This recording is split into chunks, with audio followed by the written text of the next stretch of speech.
5. The doctrine of Christ. 1. The seed of the woman. One of the problems of our time is the studied irrelevance of the modern church. On the one hand, we have the modernists, to whom the only considerations are those born of man and society. Hence, their gospel is only a social gospel, relative only to society, seeking to cure man's ills by means of purely human resources. On the other hand, pietism seeks to separate itself from history and to live as though only eternity is real. This is an abstraction from history which is closer to Neoplatonism than to Scripture. Traditional orthodoxy is concerned with eternity and time, provided it is past time or history, ancient problems rather than present ones. It will discuss ancient theological heresies as though time froze some generations ago. One is reminded of an incident in the life of W. M. Whitehill, as he reported to Merriman. A friend of mine in Bilbao, Spain, once went with Don Miguel del Muño, the director of the university there, on a walking tour in Navarre. They got to the foot of a mountain on which the sanctuary of San Miguel of Excelsius is located, and they wanted to go up there for the night. People in the village down below said, "Oh, it's getting late. You better not try to go up. Ever since the robbery, the monks have been very careful about locking up." Nevertheless, the two men went up, and the monastery door was indeed barricaded. They banged, and finally the monks, recognizing the director, let them in. The monks excused themselves, saying, "Ever since the robbery, we've had to be so careful." There was more talk about the robbery, and my friend asked the monks, "When was the robbery?" And they replied, 1484. All too often, traditional orthodoxy barricades itself against the thieves of 1484, but is blind to the threats of today. When men like Cornelius Van Til call attention to the current threats, they are viewed with suspicion. This is not to say that the issues of earlier centuries are irrelevant. In my studies of the foundations of social order, I deal with the relevancy of the creeds and councils to the issues of our time.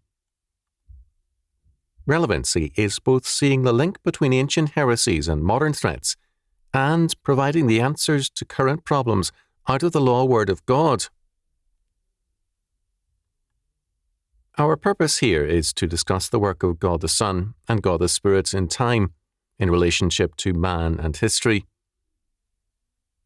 The works of creation and providence are basic to the economical trinity. Here our concern begins with Genesis chapter 3 verse 15, God's curse upon the serpent. "And I will put enmity between thee and the woman, and between thy seed and her seed. It shall bruise thy head, and thou shalt bruise his heel." Scripture never speaks to satisfy our curiosity nor our pride. Thus, we are given the identity of the serpent with Satan, but not the particulars nor the manner of their identity. "Ye are of your father the devil, and the lusts of your father ye will do. He was a murderer from the beginning, and abode not in the truth, because there is no truth in him. When he speaketh a lie, he speaketh of his own, for he is a liar, and the father of it." John chapter 8, verse 44. "He that committeth sin is of the devil, for the devil sinneth from the beginning. For this purpose the Son of God was manifested, that he might destroy the works of the devil." 1 John chapter 3, verse 8. "And that great dragon was cast out, that old serpent, called the devil, and Satan, which deceiveth the whole world. He was cast out into the earth, and his angels were cast out with him." Revelation chapter 12, verse 9. In these verses, first, our Lord identifies Satan as the original liar and the murderer of man, he who brought sin and death into the world. John chapter 8, verse 44.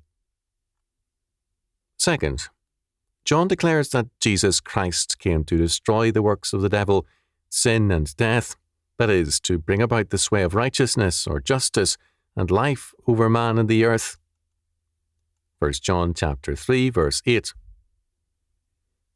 Third, all who commit sin are of the devil. 1 John chapter 3, verse 8. Conversely, the truly righteous are of the Lord. Fourth, in some sense, not our concern for the present, Satan is cast out or dispossessed. Revelation chapter 12, verse 9, because of the coming of the woman's child. Revelation chapter 12, verses 1 to 8. The coming of our Lord is thus the invasion of this world by the triune God and his hosts in order to restore the world to the condition intended by God. Having created the heavens and the earth, very good, Genesis chapter 1, verse 31, God invades history to re-establish man and the earth in terms of his eternal purpose. This, then, is the purpose set forth in Genesis chapter 3, verse 15, called the Proto-Evangelium. It declares that history will see both battle and restoration, total warfare, and total victory. The head of the enemy shall be crushed. A curious fact is set forth in this promise. In the fall, the entire humanity of Adam is involved. Adam and Eve, and all their descendants. Satan's triumph thus appears total. We are repeatedly reminded that, by one man's offence, death reigned by one, and sin reigned unto death. Romans chapter 5, verse 17. All were made sinners by one man's disobedience. Romans chapter 5, verses 19 and 21. In spite of this fact, the humanity of Adam sees warfare, total war. Life and death are at stake in that struggle. Moreover, the humanity of Adam continues only through the seed of the woman, so that the fallen world of Satan's plan appears in every birth. Cain is the immediate and dramatic example of this fact. Genesis chapter 4, verses 1 to 26. At the same time, God introduces a division between thy seed and her seed. Genesis chapter 3, verse 15. Here, the seed clearly refers to posterity. In the fallen world of Adam, some will miraculously be the children of life, that is, daughters of Eve, the mother of all living. Genesis chapter 3, verse 20, in a different sense. All born of Eve are born into sin and death, so that the life Eve gives us is a tainted one. In spite of this, some of her seed will, by God's miraculous grace and power, become the children of life. In fact, Jeremiah is told that he was ordained a prophet and sanctified thereto while still in his mother's womb. Jeremiah chapter 1, verse 5. Thus, even as in Eden Satan perverted God's humanity, so God, after Eden, converts some of the fallen humanity to his purpose. Then, however, from referring to posterity, seed becomes singular. It shall bruise thy head, and thou shalt bruise his heel. Genesis chapter 3, verse 15. The warfare narrows down to a final conflict between two: thou, Satan or the serpent, and the great seed of the woman, Jesus Christ.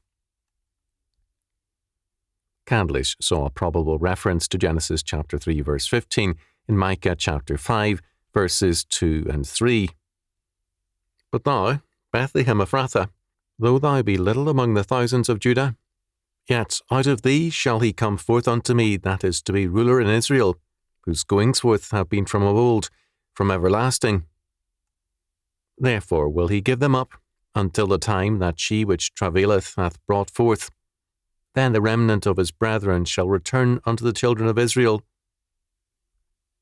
Also, Paul's statement in Galatians chapter 3, verse 16 would also apply here, with regard to the second half of Genesis chapter 3, verse 15. He saith not seeds, as if there were many, but one seed, which is Christ. The one person who shall crush Satan's head is Jesus Christ. He shall be the great seed of the woman. Into Adam's fallen humanity, born into sin and death, God comes to call out his own, some like Jeremiah from their mother's womb, and then supremely in Jesus Christ. Natural birth into Adam's race produces a life governed by sin and death. The triune God at once works supernaturally to rescue some from that fallen humanity by means of a miraculous regeneration. In Genesis chapter 3 verse 15, we have given the division between that city or kingdom of man versus the city or kingdom of God, which Augustine described later. Even more, God, who created all things very good, Genesis chapter 1 verse 31, ordained that, out of that very fallen humanity perverted into sin and death by Satan, he would bring forth a second Adam, Jesus Christ, as the head of a new humanity, one re-established in righteousness or justice, holiness, knowledge and dominion. Genesis chapter 1 verses 26 to 28, Colossians chapter 3 verse 10, Ephesians chapter 4 verse 24, with the law of God written in their hearts. Whereas all men originally had the law written in their hearts, Romans chapter 2 verses 14 and 15, but suppressed that knowledge of the law in unrighteousness, Romans chapter 1 verse 18, it will, with the new covenant in Christ, be a perpetual part of their new nature. Jeremiah chapter 31 verses 31 to 34. Thus, Jesus Christ was born of the Virgin Mary, in continuity with Genesis 1 and the original creation of man, and in continuity with Eve, the mother of all living, Genesis chapter 3 verse 20. All the redeemed of the Old Testament era were forerunners and types of what God would do in Jesus Christ, in that every regenerate man in that era was a miracle of grace, both in physical continuity with Eve and in supernatural discontinuity by grace. Similarly, every regenerate man since Jesus Christ is an antitype of him who is the great archetype.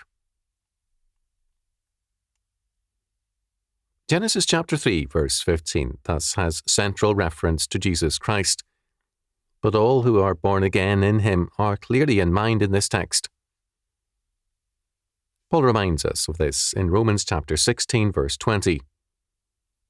The God of peace shall bruise Satan under your feet shortly. The unique work of atonement and justification belongs to Jesus Christ. The miracle of regeneration is the work of the triune God in our lives. This is the great bruising or crushing of Satan's head. His power is broken. A new humanity has come to possess the earth. Matthew chapter 5 verse 5, chapter 28 verses 18 to 20. Christ therefore sends out his new humanity to make all men and nations his kingdom, and to trample underfoot the shattered head of Satan everywhere. In that commission, conflict is an assured fact. Romans chapter 8, verses 35 to 39, but also victory. For whatsoever is born of God overcometh the world, and this is the victory that overcometh the world, even our faith. 1 John chapter 5, verse 4.